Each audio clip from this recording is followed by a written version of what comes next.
One India ಕನ್ನಡಗೆ ಸ್ವಾಗತ. ನಾನು ಶ್ರೀರಕ್ಷಾ ರಘುರಾಮ್. ಸ್ನೇಹಿತರೆ, ಕರ್ನಾಟಕದಲ್ಲಿ ಬಿಜೆಪಿ ಇದೆಯಲ್ವಾ, ರಾಜ್ಯ ಬಿಜೆಪಿ, ಇದರಲ್ಲಿ ಬಹಳಷ್ಟು ಏನಂತ ಹೇಳಿದ್ರೆ ಕೋಲಾಹಲ ಎದ್ದಿತ್ತು. ರಾಜ್ಯಾಧ್ಯಕ್ಷರನ್ನ ಕೆಳಗಿಳಿಸಬೇಕು ಅಂದರೆ ರಾಜ್ಯಾಧ್ಯಕ್ಷರ ಹುದ್ದೆಯಲ್ಲಿರುವಂತಹ ವಿಜಯೇಂದ್ರ ಅವರನ್ನ ಕೆಳಗಿಳಿಸಬೇಕು ಅಂತ ಹೇಳಿ ಯತ್ನಾಳ್ ಬಣ ಶತಾಯ ಗತಾಯ ಪ್ರಯತ್ನವನ್ನ ಮಾಡ್ತಾ ಇದೆ. ಒಟ್ಟಿನಲ್ಲಿ ಅವರನ್ನು ಕೆಳಗಿಳಿಸಿಯೇ ನಾವು ಸಿದ್ಧ ಅನ್ನುವ ರೀತಿಯಲ್ಲಿ ಅದು ಅಂದರೆ ಏನು ಯತ್ನಾಳ್ ಬಣ ವರ್ತನೆ ಮಾಡ್ತಾ ಇದೆ. ಅದರಲ್ಲೂ ಕೂಡ ಯತ್ನಾಳ್ ಅವರಂತೂ ಏನಂತ ಹೇಳಿದ್ರೆ ವಿಜಯೇಂದ್ರ ಅವರನ್ನ ಕೆಳಗಿಳಿಸದೇ ಇದ್ರೆ ತಮಗೆ ಸಮಾಧಾನನೇ ಇಲ್ಲ ಅನ್ನುವ ರೀತಿಯಲ್ಲಿ ಆಡ್ತಾ ಇದ್ದಾರೆ. ಇನ್ನು ಸ್ನೇಹಿತರೆ, ಏನಂತ ಹೇಳಿದ್ರೆ ಈ ವಾರದಲ್ಲಿ ರಾಜ್ಯದ ಅಂದರೆ ಬಿಜೆಪಿಯ ರಾಜ್ಯಾಧ್ಯಕ್ಷರು ಯಾರಾಗ್ತಾರೆ ಅಂತ ಹೇಳಿಬಿಟ್ಟು ಗೊತ್ತಾಗುತ್ತೆ ಅಂತ ಹೇಳಲಾಗಿತ್ತು. ಇನ್ನು ವಿಜಯೇಂದ್ರ ಅವರು ಕೂಡ ಏನು ಹೇಳಿದ್ರು ಅಂತ ಅಂದರೆ ಫೆಬ್ರವರಿ 20ರ ಒಳಗೆ ಗೊತ್ತಾಗುತ್ತೆ. ಅಂದರೆ ಫೆಬ್ರವರಿ 20 ಇವತ್ತಿನ ಒಳಗೆ ಗೊತ್ತಾಗುತ್ತೆ ಯಾರು ರಾಜ್ಯಾಧ್ಯಕ್ಷ. ಹಾಗೆ ಏನೋ ಒಂದು 20ನೇ ತಾರೀಕಿಗೆ ವಿಜಯೇಂದ್ರ ಏನೋ ಒಂದು ಲೆಕ್ಕಾಚಾರವನ್ನು ಹಾಕೊಂಡಿದ್ರು. ಅದು ನೋಡಿದ್ರೆ ಇದೀಗ ತಲೆ ಕೆಳಗಾದಂತೆ ಕಾಣ್ತಾ ಇದೆ. ವಿಜಯೇಂದ್ರ ಅವರ ಒಂದು ಏನಂತ ಹೇಳ್ತಾರೆ ಪ್ಲಾನ್ ಎಲ್ಲ ಉಲ್ಟಾ ಪಲ್ಟಾ ಆದಂತೆ ಕಾಣಿಸ್ತಾ ಇದೆ. ಇನ್ನು ಕೋರ್ ಕಮಿಟಿಯಲ್ಲಿ ಯತ್ನಾಳ್ ಬಣದವರಿಗೆ ಪ್ರಮುಖ ಸ್ಥಾನವನ್ನು ಕೊಡುವಂತಹ ಸಾಧ್ಯತೆ ಇದೆ ಅನ್ನುವಂತಹ ಮಾತುಗಳು ಕೇಳಿ ಬರ್ತಾ ಇದೆ. ಇನ್ನು ಯತ್ನಾಳ್ ಅವರು ಸಾಲಾಗಿ ಏನು ಶಿಸ್ತು ಪಾಲನಾ ಸಮಿತಿಗೆ ಏನು ನೋಟಿಸ್ ಕಳಿಸಿತ್ತಲ್ವ, ಶಿಸ್ತು ಪಾಲನಾ ಸಮಿತಿ, ಅದಕ್ಕೆ ಉತ್ತರಿಸುವಂತಹ ಸಂದರ್ಭದಲ್ಲಿ ವಿಜಯೇಂದ್ರ ಅವರ ವಿರುದ್ಧ ಸಾಲು ಆರೋಪಗಳನ್ನು ಮಾಡಿದ್ದಾರೆ, ಪುಟಗಟ್ಟಲೆ ಆರೋಪಗಳನ್ನು ಬರೆದು ಕಳಿಸಿದ್ದಾರೆ ಅಂತ ಹೇಳಲಾಗ್ತಾ ಇದೆ. ಇದರಿಂದ ಒಂದು ರೀತಿಯಲ್ಲಿ ವಿಜಯೇಂದ್ರಗೆ ಇದೀಗ ನಡುಕ ಪ್ರಾರಂಭವಾಗಿದೆ ಅಂತಲೂ ಕೂಡ ಹೇಳಲಾಗ್ತಾ ಇದೆ. ನೋಡೋಣ ಏನೆಲ್ಲ ಆಯಿತು ಬಿಜೆಪಿಯಲ್ಲಿ ಸದ್ಯದ ಒಂದೆರಡು ದಿನಗಳಲ್ಲಿ ಏನೆಲ್ಲ ಆಗಿದೆ ಅದೆಲ್ಲವನ್ನ ಕೂಡ ನೋಡೋಣ. ಸ್ನೇಹಿತರೆ, ವಿಜಯೇಂದ್ರ ಹಾಗೆ ಬಸವನಗೌಡ ಪಾಟೀಲ್ ಯತ್ನಾಳ್ ನೇತೃತ್ವದ ಏನು ಒಂದು ಭಿನ್ನರ ಬಣ ಇತ್ತಲ್ವಾ, ರೆಬಲ್ಸ್ ಟೀಮ್ ಇತ್ತಲ್ವಾ, ಇವರಿಬ್ಬರ ಲೆಕ್ಕಾಚಾರ ಇದೀಗ ಉಲ್ಟಾ ಪಲ್ಟಾ ಆಗಿದೆ ಅಂತಾನೆ ಹೇಳಬಹುದು. ಯಾಕೆ ಅಂತ ಹೇಳಿದ್ರೆ ಫೆಬ್ರವರಿ 20 ಅಂದ್ರೆ ಇವತ್ತಿನ ಒಳಗಡೆ ಬಿಜೆಪಿಯಲ್ಲಿ ಇದ್ದಂತಹ ಎಲ್ಲಾ ಅಸಮಾಧಾನಗಳು ಕೊನೆಗೊಳ್ಳುತ್ತೆ, ಎಲ್ಲದಕ್ಕೂ ಫುಲ್ ಸ್ಟಾಪ್ ಸಿಗುತ್ತೆ ಅಂತ ಹೇಳಲಾಗಿತ್ತು. ಇನ್ನು ಹೈಕಮಾಂಡ್ ಎಲ್ಲವನ್ನ ಕೂಡ ಸರಿ ಮಾಡುತ್ತೆ, ಹೈಕಮಾಂಡ್ ಇದೆಲ್ಲದಕ್ಕೂ ಕೂಡ ಒಂದು ಇತ್ಯರ್ಥವನ್ನ ಮಾಡುತ್ತೆ ಅಂತ ಹೇಳಿ BY ವಿಜಯೇಂದ್ರ ಅವರು ಈ ಹಿಂದೆ ಹೇಳಿಕೆಯನ್ನು ಕೊಟ್ಟಿದ್ರು. ಉಳಿದ ನಾಯಕರು ಕೂಡ ಅದೇ ರೀತಿಯಾಗಿ ಹೇಳ್ತಾ ಇದ್ರು. ಆದ್ರೆ ಅವರು ಹೇಳಿದಂತಹ ಗಡುವು ಫೆಬ್ರವರಿ 20 ಇವತ್ತಿಗೆ ಕೊನೆಯಾಗುತ್ತೆ. ಆದ್ರೆ ಹೈಕಮಾಂಡ್ ನಿಂದ ಯಾವುದೇ ನಾಯಕರು ಇನ್ನೂ ಕೂಡ ರಾಜ್ಯಕ್ಕೆ ಬಂದಿಲ್ಲ. ಇನ್ನು ರಾಜ್ಯ ಬಿಜೆಪಿ ಅಧ್ಯಕ್ಷರಾಗಿ ವಿಜಯೇಂದ್ರ ಮುಂದುವರಿಯುವಂತಹ ಕುರಿತು ಸರಿಯಾದ ನಿರ್ಧಾರ ಸ್ಪಷ್ಟವಾಗಿ ಇವರೇ ರಾಜ್ಯಾಧ್ಯಕ್ಷರಾಗಿ ಮುಂದುವರಿತಾರೆ ಅಂತ ಹೇಳಿ ಯಾರು ಕೂಡ ಹೇಳ್ತಾ ಇಲ್ಲ. ಹೀಗಾಗಿ ಮುಂದೇನು ಅನ್ನುವಂತಹ ಒಂದು ಕುತೂಹಲ ಇದೀಗ ರಾಜ್ಯ ಬಿಜೆಪಿಯ ಕಾರ್ಯಕರ್ತರಲ್ಲಿ ಮನೆ ಮಾಡಿದೆ. ಇನ್ನು ಇವತ್ತು ಏನಂತ ಹೇಳಿದ್ರೆ ಫೆಬ್ರವರಿ 20 ಇವತ್ತು ರೆಬೆಲ್ ಶಾಸಕ ಹಿಂದೂ ಹುಲಿ ಬಸವನಗೌಡ ಪಾಟೀಲ್ ಯತ್ನಾಳ್ ಬಣದ ಇವರು ಕೂಡ ಒಂದು ಮಹತ್ವದ ಸಭೆಯನ್ನ ಬೆಂಗಳೂರಿನಲ್ಲಿ ಮಾಡಲಿಕ್ಕಿದ್ದಾರೆ. ಇನ್ನು ಇದು ಕೂಡ ಹೆಚ್ಚು ಮಹತ್ವವನ್ನ ಪಡ್ಕೊಂಡಿದ್ದು ಈ ಸಭೆಯ ಕುರಿತು ವಿಜಯೇಂದ್ರ ಹೈಕಮಾಂಡ್ ನಾಯಕರ ಗಮನವನ್ನ ಸೆಳಿತಾರೆ ಅಂತ ಹೇಳಲಾಗ್ತಾ ಇದೆ. ಇನ್ನು ದೆಹಲಿ ವರಿಷ್ಠರು ಕೂಡ ಸೂಕ್ಷ್ಮವಾಗಿ ರಾಜ್ಯದಲ್ಲಿ ಏನೆಲ್ಲ ಬೆಳವಣಿಗೆ ಆಗ್ತಾ ಇದೆ, ಅದರಲ್ಲೂ ಕೂಡ ರಾಜ್ಯ ಬಿಜೆಪಿಯಲ್ಲಿ ಏನೆಲ್ಲ ಆಗ್ತಾ ಇದೆ, ಯಾರು ಏನ್ ಮಾಡ್ತಾ ಇದ್ದಾರೆ ಅನ್ನೋದನ್ನ ಸೂಕ್ಷ್ಮವಾಗಿ ಗಮನಿಸ್ತಾ ಇದ್ದಾರೆ ಅಂತ ಹೇಳಲಾಗ್ತಾ ಇದೆ. ಇನ್ನು ಸ್ನೇಹಿತರೆ, ಹೈಕಮಾಂಡ್ ಶೋಕಾಸ್ ನೋಟಿಸ್ಗೆ ರೆಬೆಲ್ ಶಾಸಕ ಬಸವನಗೌಡ ಪಾಟೀಲ್ ಉತ್ತರಿಸಿದ ಬಳಿಕ ಅವ್ರು ಏನು ಉತ್ತರವನ್ನ ಕೊಟ್ಟಿದ್ದಾರೆ ಅಂತ ನಾವು ಮತ್ತೆ ಹೇಳ್ತೀವಿ. ಅವರು ಉತ್ತರಿಸಿದ ನಂತರದಲ್ಲಿ ಇದೀಗ ಮೊದಲ ಸಭೆ ಬೆಂಗಳೂರಿನಲ್ಲಿ ನಡೀತಾ ಇದೆ. ಹೀಗಾಗಿ ಈ ಸಭೆ ತುಂಬಾ ಮಹತ್ವವನ್ನ ಪಡ್ಕೊಂಡಿದೆ. ಇನ್ನು ಮಾಜಿ ಸಚಿವ ಕುಮಾರ್ ಬಂಗಾರಪ್ಪ ಅವರು ತಮ್ಮ ನಿವಾಸದಲ್ಲಿ ರೆಬೆಲ್ ನಾಯಕರ ಸಭೆ ನಡೆಯಲಿದೆ ಅಂತ ಹೇಳಲಾಗ್ತಾ ಇದೆ. ಇನ್ನು ಕೇಂದ್ರ ಶಿಸ್ತು ಸಮಿತಿ ಶೋಕಾಸ್ ನೋಟಿಸ್ಗೆ ಯತ್ನಾಳ್ ಅವರ ಅಂದ್ರೆ ಏನು ಉತ್ತರವನ್ನ ಕೊಟ್ರಲ್ಲ, ಇದರ ಬಳಿಕ ಈ ಸಭೆ ನಡೀಲಿಕ್ಕಿದ್ದು. ಹೀಗಾಗಿ ಸಹಜವಾಗಿ ಏನನ್ಸ್ತಾ ಇದೆ ಅಂತಂದ್ರೆ ಯತ್ನಾಳ್ ಅವರು ಏನು ಶೋಕಾಸ್ ನೋಟಿಸ್ ಇದೆಯಲ್ವಾ, ಇದಕ್ಕೆ ಇಂಪಾರ್ಟೆನ್ಸ್ ಅನ್ನ ಕೊಟ್ಟಿಲ್ಲ, ಯಾವುದೇ ಮಹತ್ವವನ್ನ ಕೊಟ್ಟಿಲ್ಲ ಅನ್ನುವಂಥದ್ದು ಇದೀಗ ಕಂಡು ಬರ್ತಾ ಇರುವಂತದ್ದು. ಏನು ಈ ಸಭೆಯಲ್ಲಿ ಪ್ರಮುಖವಾಗಿ ಬಸವನಗೌಡ ಪಾಟೀಲ್ ಯತ್ನಾಳ್, ಕುಮಾರ್ ಬಂಗಾರಪ್ಪ, ಹೀಗೆ ಅರವಿಂದ್ ಲಿಂಬಾವಳಿ ಆಗಿರಬಹುದು, ರಮೇಶ್ ಜಾರಕಿಹೊಳಿ, ಇವರೆಲ್ಲರೂ ಕೂಡ ಭಾಗವಹಿಸ್ತಾರೆ ಅಂತ ಹೇಳಲಾಗ್ತಾ ಇದೆ. ಇನ್ನು ಕುಮಾರ್ ಬಂಗಾರಪ್ಪ ಮನೆಯಲ್ಲಿ ನಡೀಲಿಕ್ಕಿರುವಂತಹ ಈ ಸಭೆಯಲ್ಲಿ ಮಾಜಿ ಸಿಎಂ ಯಡಿಯೂರಪ್ಪ ಆಪ್ತರು ಕೂಡ ಭಾಗಿಯಾಗ್ತಾರೆ ಎನ್ನುವಂತಹ ಒಂದು ಮಾಹಿತಿ ಇದೀಗ ಹೊರಬಿದ್ದಿರುವಂತದ್ದು. ಇದು ತುಂಬಾ ಕುತೂಹಲವನ್ನ ಮೂಡಿಸ್ತಾ ಇದೆ. ಇನ್ನು BY ವಿಜಯೇಂದ್ರ ಅವರು ರಾಜ್ಯದಲ್ಲಿ ಬಿಜೆಪಿ ಅಧ್ಯಕ್ಷರಾಗಿ ಮುಂದುವರಿಯೋದಕ್ಕೆ ಬಿಜೆಪಿಯ ಹಲವು ಹಿರಿಯ ನಾಯಕರ ವಿರೋಧ ಇದೆ, ಅವ್ರು ಬೇಡ ಅಂತ ಹೇಳ್ತಾ ಇದ್ದಾರೆ. ಇದೇ ವಿಚಾರಕ್ಕೆ ಸಂಬಂಧಿಸಿದಂತೆ ಮಾಜಿ ಮುಖ್ಯಮಂತ್ರಿ ಬಸವರಾಜ ಬೊಮ್ಮಾಯಿ ಅವರು ಹೈಕಮಾಂಡ್ಗೆ ಮಾಹಿತಿಯನ್ನು ಕೊಟ್ಟಿದ್ದಾರೆ ಅಂತ ಹೇಳಲಾಗ್ತಾ ಇದೆ. ಇನ್ನು ಸ್ನೇಹಿತರೆ, ಈ ಬೊಮ್ಮಾಯಿ ಅವರ ನಡೆ ತುಂಬಾ ಕುತೂಹಲ ಅಂತಾನೆ ಹೇಳಬಹುದು. ಯಾಕೆ ಅಂತ ಅಂದ್ರೆ ಅವರು ರೆಬೆಲ್ ನಾಯಕರ ಸಭೆಯಲ್ಲಿ ಕೂಡ ಭಾಗವಹಿಸ್ತಾ ಇಲ್ಲ, ಅಂದ್ರೆ ರೆಬೆಲ್ಸ್ಗಳ ಜೊತೆಗೂ ಗುರುತಿಸಿಕೊಳ್ತಾ ಇಲ್ಲ.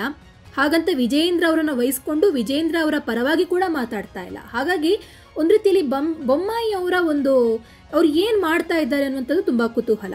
ಇನ್ನು ಯಾಕೆ ಕರ್ನಾಟಕಕ್ಕೆ ಹೈಕಮಾಂಡ್ ನಾಯಕರು ಬರ್ತಾ ಇಲ್ಲ ಅನ್ನುವಂತಹ ಪ್ರಶ್ನೆ ಇದೀಗ ತುಂಬಾ ಜನರಿಗೆ ಕಾಡ್ತಾ ಇರುವಂತದ್ದು. ಇನ್ನು ವಿಜಯೇಂದ್ರ ಅವ್ರು ಏನ್ ಹೇಳಿದ್ರು ಅಂತಂದ್ರೆ, ಇವತ್ತಿನ ಒಳಗೆ ಹೈಕಮಾಂಡ್ ನಾಯಕರು ಬರ್ತಾರೆ, ಎಲ್ಲ ಸರಿ ಮಾಡ್ತಾರೆ ಅಂತ ಹೇಳಿದ್ರು. ಆದ್ರೆ ರಾಜ್ಯ ಬಿಜೆಪಿ ಉಸ್ತುವಾರಿ ಶಿವರಾಜ್ ಸಿಂಗ್ ಚೌಹಾಣ್ ಬೆಂಗಳೂರಿಗೆ ಬಂದಿಲ್ಲ.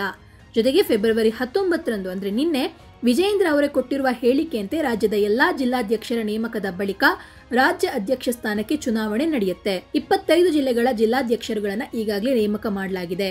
ಸಂಘಟನಾತ್ಮಕ ಜಿಲ್ಲೆಗಳು ಸೇರಿದಂತೆ ಉಳಿದಿರುವ 12 ಜಿಲ್ಲೆಗಳ ಜಿಲ್ಲಾಧ್ಯಕ್ಷರನ್ನ ನೇಮಕ ಮಾಡಬೇಕಾಗಿದೆ ಅಂತ ಹೇಳಿದ್ದಾರೆ. ಹಾಗಾಗಿ ರಾಜ್ಯ ಬಿಜೆಪಿ ಅಧ್ಯಕ್ಷ ಸ್ಥಾನಕ್ಕೆ ಯಾವಾಗ ಎಲೆಕ್ಷನ್ ಅನ್ನುವಂಥದ್ದು ತುಂಬಾ ಅಂತ ಹೇಳಿದ್ರೆ ಕುತೂಹಲಕ್ಕೆ ಕಾರಣವಾಗಿದೆ. ಅಥವಾ ಎಲೆಕ್ಷನ್ ಮಾಡ್ತಾರಾ ಅಥವಾ ಎಲ್ಲರ ಸಹಮತವನ್ನ ಪಡ್ಕೊಂಡು ಅಧ್ಯಕ್ಷರನ್ನ ನೇಮಕ ಮಾಡ್ತಾರಾ ಗೊತ್ತಿಲ್ಲ. ಇನ್ನು ಸ್ನೇಹಿತರೆ, ಫೆಬ್ರವರಿ 20 ಹಾಗೂ 21 ಅಂದ್ರೆ ಇವತ್ತು ಮತ್ತೆ ನಾಳೆ 2 ದಿನಗಳ ಕಾಲ ರಾಜ್ಯ ಬಿಜೆಪಿ ಅಧ್ಯಕ್ಷ BY ವಿಜಯೇಂದ್ರ ನೇತೃತ್ವದಲ್ಲಿಯೂ ಕೂಡ ಸಭೆಗಳು ಆಯೋಜನೆಗೊಂಡಿದ್ದು, ಈ ಸಭೆಗಳು ಕೂಡ ಮಹತ್ವವನ್ನ ಪಡ್ಕೊಂಡಿದೆ. ಇನ್ನು ಸ್ನೇಹಿತರೆ, ಬಜೆಟ್ ಅಧಿವೇಶನದ ಬಳಿಕ ಕಾಂಗ್ರೆಸ್ ಪಕ್ಷದಲ್ಲಿಯೂ ಕೂಡ ಬೇರೆ ಬೇರೆ ಮಹತ್ವದ ಬೆಳವಣಿಗೆಗಳು ಆಗುತ್ತೆ ಅಂತ ಹೇಳಲಾಗ್ತಾ ಇದೆ. ಇನ್ನು ರಾಜ್ಯ ಕಾಂಗ್ರೆಸ್ ಸರ್ಕಾರದಲ್ಲಿ ಸಂಪುಟ ವಿಸ್ತರಣೆ, ಒಂದು ಕ್ಯಾಬಿನೆಟ್ ವಿಸ್ತರಣೆ ನಡೆಯುತ್ತಾ, ಯಾರೆಲ್ಲ ಇನ್ ಆಗ್ತಾರೆ ಯಾರೆಲ್ಲ ಔಟ್ ಆಗ್ತಾರೆ ಅನ್ನುವಂತಹ ಒಂದು ಚರ್ಚೆಗಳು ನಡೀತಾ ಇದೆ. ಅಲ್ಲೂ ಕೂಡ ಸಿದ್ದರಾಮಯ್ಯನವರಿಗೆ ಈಗ ಮುಡಾ ಕೇಸ್ನಲ್ಲಿ ಕ್ಲೀನ್ ಚಿಟ್ ಸಿಕ್ಕಿದೆ. ಇದು ಕಾಂಗ್ರೆಸ್ನ ಕತೆ. ಆದ್ರೆ ಬಿಜೆಪಿಯಲ್ಲಿ ರಾಜ್ಯ ಬಿಜೆಪಿ ಅಧ್ಯಕ್ಷ ಸ್ಥಾನಕ್ಕೆ ಸಂಬಂಧಿಸಿದಂತೆ ಬಿಜೆಪಿ ಹೈಕಮಾಂಡ್ ಕೂಡ ಮಹತ್ವದ ನಿರ್ಧಾರಗಳನ್ನು ತೆಗೆದುಕೊಳ್ಳುತ್ತೆ. ಅಧಿವೇಶನದ ಮೊದಲು ರಾಜ್ಯಾಧ್ಯಕ್ಷರ ಬದಲಾವಣೆ ಅಥವಾ ಮುಂದುವರಿಸುವ ತೀರ್ಮಾನವನ್ನ ಪ್ರಕಟಿಸುವುದು ಬಿಜೆಪಿ ಹೈಕಮಾಂಡ್ನಿಂದ ಸಾಧ್ಯ ಇಲ್ಲ ಅಂತ ಹೇಳಲಾಗ್ತಾ ಇದೆ. ಹೀಗಾಗಿ ಬಜೆಟ್ ಅಧಿವೇಶನದ ನಂತರದಲ್ಲಿಯೇ ರಾಜ್ಯ ಬಿಜೆಪಿ ಅಧ್ಯಕ್ಷ ಸ್ಥಾನದ ಕುರಿತು ತೀರ್ಮಾನವಾಗುತ್ತೆ ಅಂತ ಬಿಜೆಪಿಯ ಉನ್ನತ ಮೂಲಗಳು ಇದೀಗ ಹೇಳ್ತಾ ಇರುವಂತದ್ದು. ಇನ್ನೊಂದು ವಿಷಯ ಏನು ಅಂತ ಅಂದ್ರೆ, ವಿಜಯೇಂದ್ರ ಅವರನ್ನೇ ರಾಜ್ಯಾಧ್ಯಕ್ಷ ಸ್ಥಾನದಲ್ಲಿ ಮುಂದುವರಿಸುವಂತಹ ಸಾಧ್ಯತೆ ಇದೆ. ಇದನ್ನ ಅಧಿಕೃತವಾಗಿ ಇನ್ನಷ್ಟೇ ಘೋಷಣೆ ಮಾಡಬೇಕು ಅಂತ ಹೇಳಲಾಗ್ತಾ ಇದೆ. ಆದ್ರೆ ವಿಜಯೇಂದ್ರ ಅವರಿಗೂ ಕೂಡ ಕೆಲವೊಂದು ಷರತ್ತುಗಳನ್ನ ಮುಂದಿಡಲಾಗಿದೆ, ಅಂದ್ರೆ ಕೆಲವೊಂದು ಷರತ್ತುಗಳನ್ನ ಹಾಕಲಾಗಿದೆ ಅಂತ ಹೇಳಲಾಗ್ತಾ ಇದೆ. ಹಾಗಾದ್ರೆ ಯತ್ನಾಳ್ ಅವರಿಗೆ ಇದರಿಂದ ಅಸಮಾಧಾನ ಆಗಲ್ವಾ ಅಂತ ನೀವು ಕೇಳಿದ್ರೆ, ವಿಜಯೇಂದ್ರ ಅವರನ್ನ ಮೊದಲಿನಿಂದಲೂ ಕೂಡ ವಿರೋಧಿಸ್ತಾ ಬಂದಿರುವಂತಹ ಯತ್ನಾಳ್ ಬಣದ ನಾಯಕರಿಗೆ ಕೋರ್ ಕಮಿಟಿಯಲ್ಲಿ ಸೂಕ್ತ ಸ್ಥಾನಮಾನ ನೀಡಿ ಭಿನ್ನಮತವನ್ನ ಕಡಿಮೆ ಮಾಡುವಂತಹ, ಶಮನ ಮಾಡುವಂತಹ ಒಂದು ಆಲೋಚನೆಯನ್ನು ನಡೆಸಲಾಗ್ತಾ ಇದೆ ಅಂತ ಬಿಜೆಪಿ ಮೂಲಗಳು ಹೇಳಿವೆ. ಇನ್ನು ಸ್ನೇಹಿತರೆ, ಇದರಿಂದ ಏನಾಗುತ್ತೆ ಅಂತಂದ್ರೆ, ಏನಾದ್ರೂ ಯತ್ನಾಳ್ ಅವರ ಒಂದು ಆಪ್ತರನ್ನ ಕೋರ್ ಕಮಿಟಿಯಲ್ಲಿ ಪ್ರಮುಖ ಹುದ್ದೆಯನ್ನ ಕೊಟ್ರು ಅಂತ ಆದ್ರೆ ಏನಾಗತ್ತಂದ್ರೆ, ಯಾವುದೇ ಪ್ರಮುಖ ನಿರ್ಣಯಗಳನ್ನು ತೆಗೆದುಕೊಳ್ಳುವಾಗ ಚರ್ಚೆ ಆಗ್ಲೇಬೇಕು. ವಿಜಯೇಂದ್ರ ಅವರು ಒಬ್ರೆ ಯಾವುದೇ ನಿರ್ಧಾರವನ್ನ ತೆಗೆದುಕೊಳ್ಳಿಕ್ಕೆ ಆಗೋದಿಲ್ಲ. ಹೀಗಾಗಿ ಯತ್ನಾಳ್ ಬಣಕ್ಕೂ ಕೂಡ ಇದರಿಂದ ಸಮಸ್ಯೆ ಆಗಲ್ಲ, ತಮಗೆ ಹಿನ್ನಡೆ ಆಯ್ತು ಅಂತ ಅವರು ಅಂದ್ಕೊಳ್ಳಲ್ಲ. ಹಾಗೆ ಯಾವುದೇ ರೀತಿಯಾದಂತಹ ಮತ್ತೊಂದು ಆಕ್ರೋಶ ಭುಗಿಲೇಳಲ್ಲ ಅನ್ನುವಂಥದ್ದು ಬಿಜೆಪಿ ಹೈಕಮಾಂಡ್ ಪ್ಲಾನ್ ಅಂತಲೂ ಇದೀಗ ಹೇಳಲಾಗ್ತಾ ಇದೆ. ಆದ್ರೆ ಎಷ್ಟು ಜನರನ್ನ ಕೋರ್ ಕಮಿಟಿಗೆ ಸೇರ್ಪಡೆ ಮಾಡಲಾಗ್ತದೆ ಅನ್ನುವಂಥದ್ದು ಇನ್ನು ಕೂಡ ಸದ್ಯಕ್ಕೆ ಗೊತ್ತಿಲ್ಲ. ಇನ್ನೊಂದು ವಿಷಯ ಏನು ಅಂತಂದ್ರೆ, ಯತ್ನಾಳ್ ಅವರು ಶೋಕಾಸ್ ನೋಟಿಸ್ಗೆ ಏನು ಉತ್ತರವನ್ನ ಕೊಟ್ಟಿದಾರಲ್ವಾ, ಇದರಲ್ಲಿ ಸುಮಾರು ಕೆಲವರು ಇದು 9 ಪುಟ ಅಂದ್ರೆ ಕೆಲವರು 12 ಪುಟ ಹೇಳ್ತಾ ಇದ್ದಾರೆ. 9ರಿಂದ 12 ಪುಟದ ಈ ಒಂದು ನೋಟಿಸಲ್ಲಿ ಅವರಿಗೆ ಅಂದ್ರೆ ನೋಟಿಸಿಗೆ ಉತ್ತರವನ್ನು ಕೊಡುವಂತಹ ಸಂದರ್ಭದಲ್ಲಿ ಯಡಿಯೂರಪ್ಪ ಹಾಗೆ ವಿಜಯೇಂದ್ರ ಅವರ ವಿರುದ್ಧ ಸಾಲು ಸಾಲು ಆರೋಪವನ್ನ ಮಾಡಿದ್ದಾರೆ, ದೂರನ್ನ ಕೊಟ್ಟಿದ್ದಾರೆ ಅಂತ ಹೇಳಲಾಗ್ತಾ ಇದೆ. ಇನ್ನು ತಮ್ಮ ವಿರುದ್ಧ ನೋಟಿಸ್ ಕೊಟ್ಟಿರೋದಕ್ಕೆ ಯತ್ನಾಳ್ ಅವರಿಗೆ ತುಂಬಾ ಬೇಸರವಾಗಿದೆ ಅಂತೆ. ಇನ್ನು ನಾನು ಏನ್ ಮಾಡಿದ್ದೀನಿ ಅಂತ ನೋಟಿಸ್ ಕೊಟ್ಟಿದ್ದೀರಿ, ಇದು ವಿಜಯೇಂದ್ರ ಯಡಿಯೂರಪ್ಪ ಪ್ರಭಾವ ಪ್ರೇರಿತ ನೋಟಿಸ್ ಆಗಿದೆ. ಪಕ್ಷ ವಿರೋಧಿಗಳಿಗೆ ಯಾವುದೇ ನೋಟಿಸ್ ಅನ್ನ ನೀವು ಕೊಟ್ಟಿಲ್ಲ. ಶಿವರಾಮ್ ಹೆಬ್ಬಾರ್, ಎಸ್ ಟಿ ಸೋಮಶೇಖರ್ ಅವರಂತವರು ಪಕ್ಷ ವಿರೋಧಿ ಚಟುವಟಿಕೆಯನ್ನ ಮಾಡಿದ್ರು, ನೀವು ಸುಮ್ಮನೆ ಇದ್ರಿ. ಆದ್ರೆ ಪಕ್ಷಕ್ಕಾಗಿ ದುಡಿತಾ ಇರುವವರಿಗೆ ನೋಟಿಸ್ ಅನ್ನ ಕೊಟ್ಟಿದ್ದೀರಿ ಅಂತ ಅವರು ಬೇಸರವನ್ನ ಹೊರಹಾಕಿದ್ದಾರೆ ಅಂತೆ. ಏನು, ಪಕ್ಷವನ್ನ ಸೋಲಿಸಿದವರಿಗೆ, ಬಲಿ ಕೊಟ್ಟವರಿಗೆ ಯಾವುದೇ ರೀತಿಯ ಕ್ರಮ ಇಲ್ಲ. ವಿಧಾನಸಭಾ ಚುನಾವಣೆ ಸೋಲಿಗೆ, ಲೋಕಸಭಾ ಚುನಾವಣೆಯಲ್ಲಿ ಲಿಂಗಾಯತ ಕ್ಷೇತ್ರಗಳಲ್ಲಿ ಸೋಲಿಗೆ ಕಾರಣರಾದವರಿಗೆ ನೀವು ನೋಟಿಸ್ ಅನ್ನ ಕೊಟ್ಟಿಲ್ಲ. ಪಕ್ಷದಲ್ಲಿನ ಹಿರಿಯರನ್ನ ಕಡೆಗಣನೆ ಮಾಡಿದವರಿಗೆ ನೋಟಿಸ್ ಕೊಟ್ಟಿಲ್ಲ. ರಾಜ್ಯ ಕಾಂಗ್ರೆಸ್ ಸರ್ಕಾರದ ವಿರುದ್ಧ ಹೋರಾಟದಲ್ಲಿ ಪಕ್ಷ ಸಂಪೂರ್ಣ ವೈಫಲ್ಯವನ್ನ ಕಂಡಿದೆ ಅಂತ ಹೇಳಿದ್ದಾರೆ. ಇನ್ನು ಡಿಸಿಎಂ DK ಶಿವಕುಮಾರ್ ಜೊತೆಗೆ ಹೊಂದಾಣಿಕೆಯನ್ನ ಮಾಡ್ಕೊಂಡಿದ್ದಾರೆ, ಹಿರಿಯರನ್ನ ವಿಶ್ವಾಸಕ್ಕೆ ತೆಗೆದುಕೊಂಡಿಲ್ಲ, ಹೀಗೆ ಸಾಲು ಸಾಲು ಆರೋಪಗಳನ್ನ ಮಾಡಿದ್ದಾರೆ ಅಂತ ಹೇಳಲಾಗ್ತಾ ಇದೆ. ಒಟ್ನಲ್ಲಿ ಏನಂತ ಹೇಳಿದ್ರೆ, ಯತ್ನಾಳ್ ಅವರು ಈ ಬಾರಿಯೂ ಕೂಡ ಜಗ್ಲಿಲ್ಲ ಬಗ್ಲಿಲ್ಲ ಅಂತಾನೆ ಹೇಳಬಹುದು, ಶಿಸ್ತು ಪಾಲನಾ ಸಮಿತಿ ಕೊಟ್ಟಂತಹ ನೋಟಿಸ್ನಿಂದಾಗಿ ಕೂಡ. ಆದರೆ ಏನಾದರೂ ಈ ಒಂದು ಬೆಳವಣಿಗೆ ಆಯಿತು ಅಂತಂದರೆ, ಅಂದರೆ ರಾಜ್ಯಾಧ್ಯಕ್ಷರ ಹುದ್ದೆಯಲ್ಲಿ ವಿಜಯೇಂದ್ರ ಅವರೇ ಮುಂದುವರಿಯೋದು, ಕೋರ್ ಕಮಿಟಿಯಲ್ಲಿ ಯತ್ನಾಳ್ ಬಣದವರಿಗೆ ಪ್ರಮುಖ ಹುದ್ದೆಯನ್ನು ಕೊಡುವಂಥದ್ದು, ಹೀಗೇನಾದರೂ ಆಯಿತು ಅಂತಂದರೆ ಇಬ್ಬರಿಗೂ ಕೂಡ ಅಂದರೆ ಅವರಿಗೂ ಏನು ಸಮಸ್ಯೆ ಆಗಬಾರ್ದು, ಇವರಿಗೂ ಏನು ಸಮಸ್ಯೆ ಆಗಬಾರ್ದು, ಆ ರೀತಿ ನಿರ್ಧಾರವೇನಾದರೂ ತೆಗೆದುಕೊಂಡು ಬಿಟ್ರೆ ಅದು ಕೂಡ ಇದೀಗ ಬಹಳಷ್ಟು ಚರ್ಚೆಗೆ ಕಾರಣವಾಗ್ತಾ ಇದೆ. ನೋಡೋಣ, ಮುಂದಿನ ದಿನಗಳಲ್ಲಿ ಗೊತ್ತಾಗುತ್ತೆ ರಾಜ್ಯ ಬಿಜೆಪಿಯಲ್ಲಿ ಏನೆಲ್ಲ ಬದಲಾವಣೆಗಳು ಆಗುತ್ತೆ ಅನ್ನುವಂಥದ್ದನ್ನು. ಧನ್ಯವಾದ.